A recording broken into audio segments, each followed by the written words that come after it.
Bonjour et bienvenue à une autre émission de Chapitres et Versets, une initiative du ministère de l'EBCRS. Mon nom est Éric et il me fait plaisir de vous retrouver en cette journée bénie. Aujourd'hui, nous allons retrouver notre ancien et enseignant principal de notre assemblée dans un message déjà en progression. Pour assister en personne à nos enseignements et prédications, veuillez nous rendre visite au 4405 rue Aurel à Saint-Hubert, sur la rive sud de Montréal, les dimanches matins à 10h30. En attendant de vous voir bientôt, sans plus tarder, allons écouter cette partie d'enseignement. De par la nature des Écritures, les Juifs ont développé une fascination sur les chiffres à caractère biblique. 3, 4, 7, 12. Tous ces chiffres-là.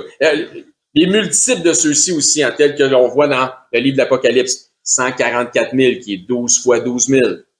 Donc, il y a comme une fascination là-dedans. Ce qui fait en sorte que dans bien des cas, il s'agit de chiffres symboliques liés à un sens métaphorique.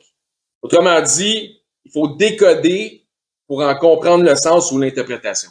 Aussi, dans certains cas, il s'agira d'une sorte de langage codé par une substitution analogique liée au numérique. Ce qui nous amène au fameux 666. Premièrement, ce n'est pas 666. Mais bel et bien 666. Ce que je vous suggère, donc vous avez sûrement entendu toutes sortes de choses. Il y a des films d'horreur faits avec ces chiffres-là. Il y a toutes sortes d'affaires. Prêt? Parfait. Premièrement, comme je dis, ce n'est pas 666, mais c'est bien 666. Si tu vas au dépanneur, ça te coûte 6 et 66, paye, c'est tout. Viens pas fou avec ça, c'est pas un signe. OK? Ce que je vous suggère, c'est que le livre de l'Apocalypse est un document rempli de ce genre de codes métaphoriques et numériques. La lettre est adressée à des gens qui avaient des connaissances contextuelles et intellectuelles. Puis ça, vous allez voir, le texte le propose. Donc, il y a contextuel et intellectuel pour décoder l'ensemble du texte afin d'en comprendre le message et les avertissements qui étaient donnés. Donc, la lettre d'Apocalypse est adressée à certaines personnes et ces gens-là avaient l'intelligence de décoder ce qui était proposé. Donc, selon la guématrie, chacune des lettres de l'alphabet hébraïque est associée à une valeur numérique.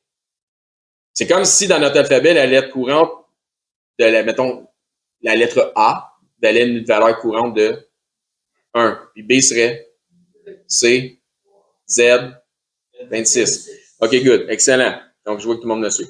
Apocalypse 13, 18 nous dit, c'est ici la sagesse que celui qui a de l'intelligence calcule le nombre de la bête. Ça veut dire, si tu es un épais, perds pas ton temps. C'est bien. Il écrit la lettre à des gens, c'est adressé à des gens. Puis il leur dit, c'est ici la sagesse, celui qui a de l'intelligence, ceux à qui j'écris, si vous êtes intelligents, calculez le nombre de la bête. Car c'est un nombre d'hommes, et son nombre est 666. Donc, pensez-vous qu'il écrit à des gens qui ont l'intelligence ou pas d'intelligence? Ils devraient avoir l'intelligence. Est-ce que la partie ici de nombre d'hommes voudrait avoir une double signification, tant qu'à être dans l'encodage ou dans le décodage? Voulant faire référence au jour de la création de l'homme comme étant le 6e jour, mais aussi précisant que le fameux 666 est un homme. On peut pas faire trop de spéculation, là. Peut-être que c'est un jeu de mots qui a deux sens. Fort probablement que ça implique les deux aspects dans la même idée. Quoi qu'il en soit, Jean dit que c'est ici la sagesse, que celui qui a de l'intelligence calcule le nombre de la bête. Donc, dans les gens qui ont reçu la lettre, devraient avoir de l'intelligence pour calculer le nombre de la bête. C'est à eux autres que c'est adressé. Donc, le message aux interlocuteurs qui reçoivent la lettre est le suivant. Si vous avez de la sagesse et si vous avez de l'intelligence, vous allez faire, sans jeu de mots, vous allez faire les maths. Et ainsi, contextuellement, comprendre de qui je vous parle et découvrir son nom. C'est ça que ça veut dire? C'est pas mal ça. Faites le calcul et vous allez découvrir l'homme derrière le chiffre de 666. Vous vous souvenez de Jésus parlant de l'inscription quand on lui avait demandé « Hey, c'est-tu correct de payer les impôts à César? » Puis il a dit « Ben, de qui est l'inscription sur le denier? » Il a dit « De César. » Il a dit « Rendez à César ce qui est à César. » À l'époque de Néron, c'est pas trop difficile parce que l'inscription sur les deniers qui était en circulation, c'était Nero Caesar Divi Fili Augustus. Donc, Néron César, fils du divin Auguste. Dépendamment de l'émission, puis éventuellement, ce bâtard-là, je vais le dire encore parce que c'est vraiment ça. il a fait éventuellement retirer ses liens filiaux des inscriptions sur les deniers. Il a tué sa famille, de toute façon. Pas mal ça. Ainsi donc, Jean mentionne que le nombre de la bête peut être calculé et que le résultat devrait pointer vers un homme. C'est ça qu'il dit. Et je crois que ceux qui ont reçu la lettre à l'époque où c'est écrit, donc à ceux des 7 églises d'Asie mineure, ont fait exactement ce que l'auteur, Jean, proposait pour arriver à une conclusion. Donc, c'était pas des imbéciles sans jugement. Il y avait de la sagesse et de l'intelligence et ils étaient en mesure de faire les maths et de trouver la bête humaine à la valeur nominale de 666. La valeur numérique de 666. Autrement dit, ils n'ont pas fait, si tu as de la sagesse et de l'intelligence, mais vous autres, vous n'avez pas.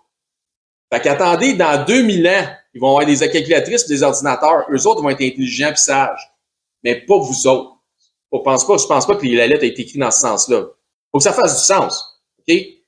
S'adresser à des gens, puis il n'est pas en train de leur dire que vous autres, vous n'êtes pas assez intelligents. Donc, vous êtes assez intelligents, vous autres, maintenant, pour faire le calcul.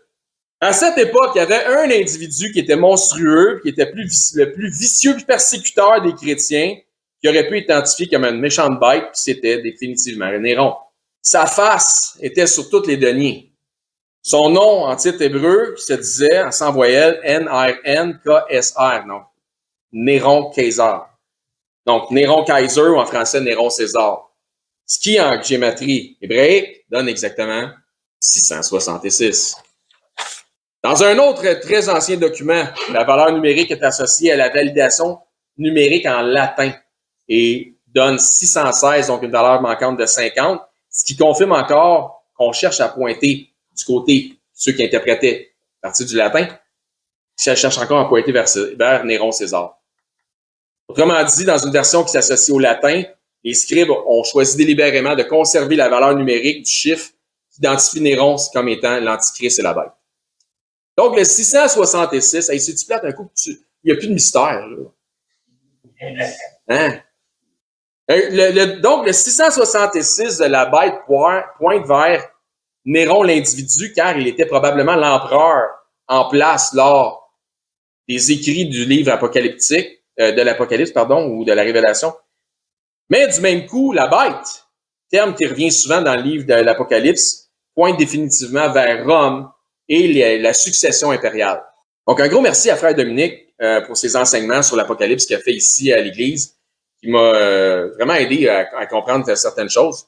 Je ne voulais pas marcher sur ses plates-bandes, puis je vous confirme que si jamais je fais des erreurs, il y aura l'occasion de me corriger. Mais c'est pas mal l'ensemble de ce que j'en déduis, c'est ma conclusion de l'étude que j'ai faite. Dans 1 Jean 2,18, ça dit « Petits enfants, c'est la dernière heure, et comme vous avez appris qu'un antichrist vient, il y a maintenant plusieurs antichrists. Par là, nous connaissons que c'est la dernière heure. » Pourquoi qu'on sait que c'est la dernière heure? Parce qu'il y a plusieurs antichrists. Quand Jean a écrit 1 Jean. Un antichrist, il y en a déjà plusieurs. C'est la dernière heure. Nous sommes depuis 2000 ans dans les temps de la fin. S'il était dans la dernière heure, on était dans les dernières minutes. OK, good. On continue. Autrement dit, ne vous cassez pas la tête à entendre le signe de la venue d'un antichrist pour dire que la fin est proche.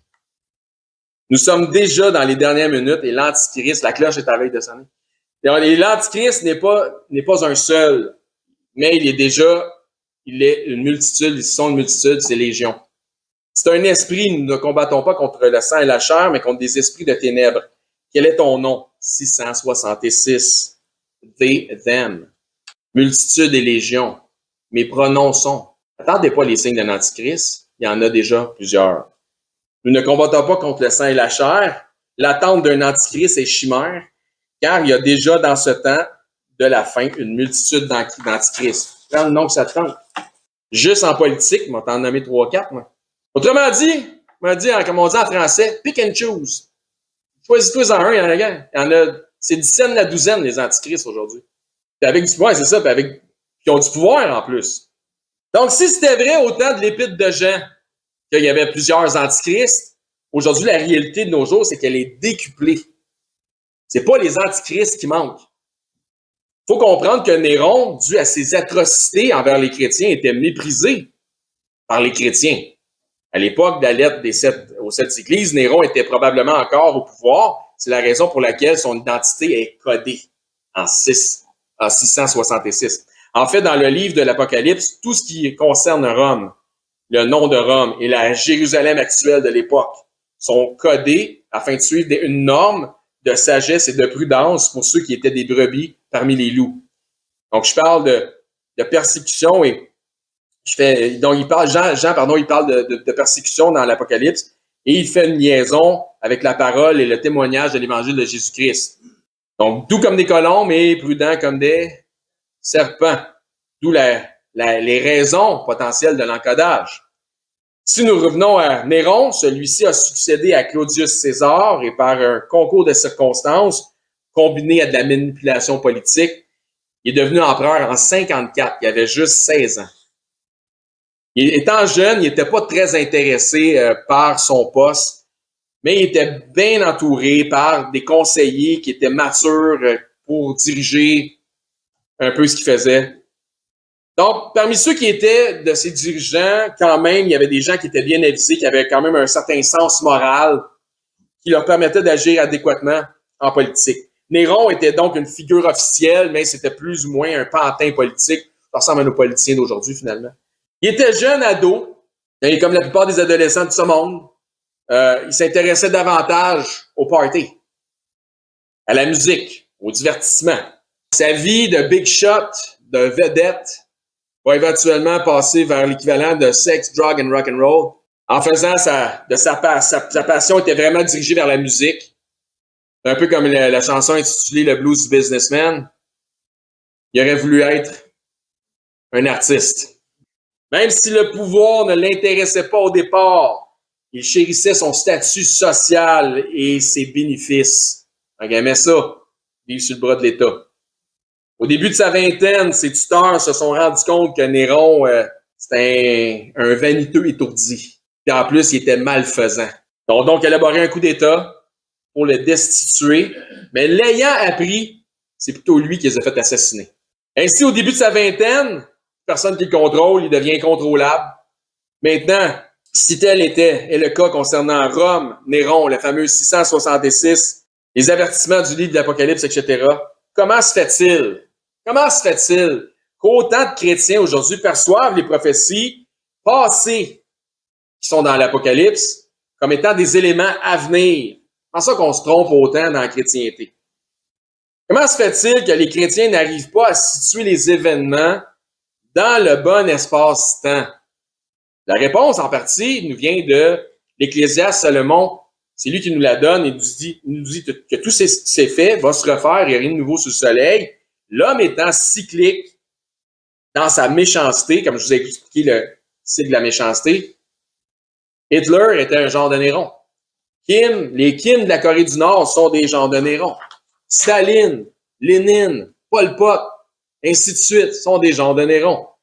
Ainsi, le chrétien moyen reconnaît dans les Écritures des patterns qui s'accordent avec des avertissements prophétiques qui appartiennent au passé.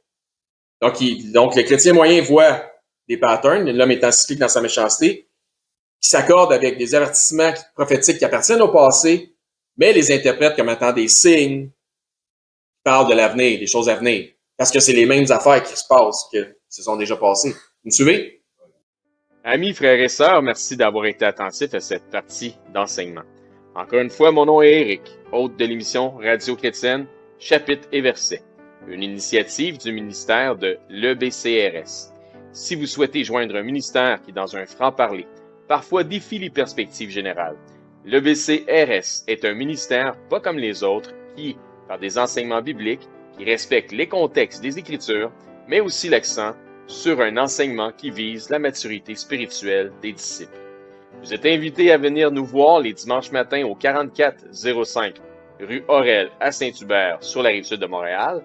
Vous pouvez aussi nous écrire à l'adresse courriel suivante ebcrsmtl1@gmail.com. Je répète, ebcrsmtl1@gmail.com. C'est tout le temps que nous avions pour ce segment d'émission. Nous vous disons à la prochaine et que Dieu vous bénisse abondamment dans la mesure où vous obéissez à sa parole en la mettant en pratique. Bonne journée.